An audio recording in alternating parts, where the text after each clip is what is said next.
இன்னைக்கு ராமநவமி. இதுக்கு எப்படி நீர்மோர் பானகம் பண்ணுறதுன்னு சொல்லித்தரேன். முதல்ல பானகத்துக்கு இங்கே பாருங்கள், இது வெள்ளத்தை நல்லா கரைச்சி வச்சுருக்கேன். கரைச்சி வடிகட்டி வைக்கணும். மண் இருக்கும் கண்டிப்பாக, அதுவும் சாமிக்கு பண்ணும்போது ரொம்ப கேர்ஃபுல்லாக பண்ணணும்.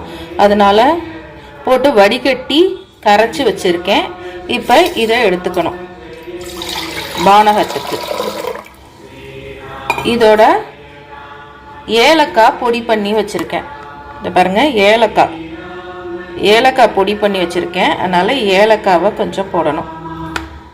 அப்புறம் பானகத்துக்கு சுக்கு ரொம்ப முக்கியம். அதனால் சுக்கையும் பொடி பண்ணி வச்சுருக்கேன். அதனால் சுக்கு பொடி கொஞ்சம் போடணும், சுக்கு பொடி.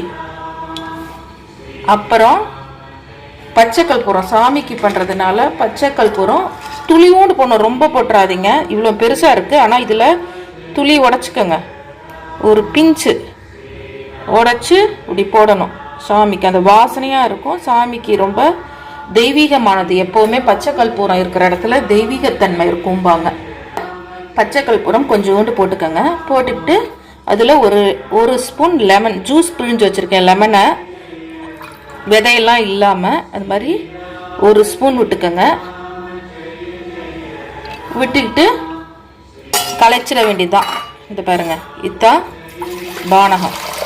ரொம்ப டேஸ்ட்டாக இருக்கும். இது சாமிக்கு பண்ணிட்டு தான் சாப்பிடணும். இது பார்த்திங்கன்னா ஒரு ஜூஸ் மாதிரியே இருக்கும், லெமன் ஜூஸ் மாதிரியே இருக்கும். ஆனால் சுக்கு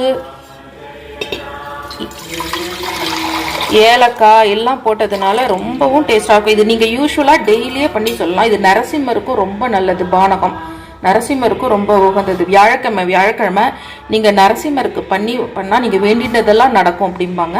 அதனால் இன்றைக்கி ராமநவமி, அதனால் இது பண்ணுங்கள், பானகம் பண்ணுங்கன்னா ரொம்ப நல்லது. அடுத்து நீர்மோர் எப்படின்னு சொல்லித்தரேன்.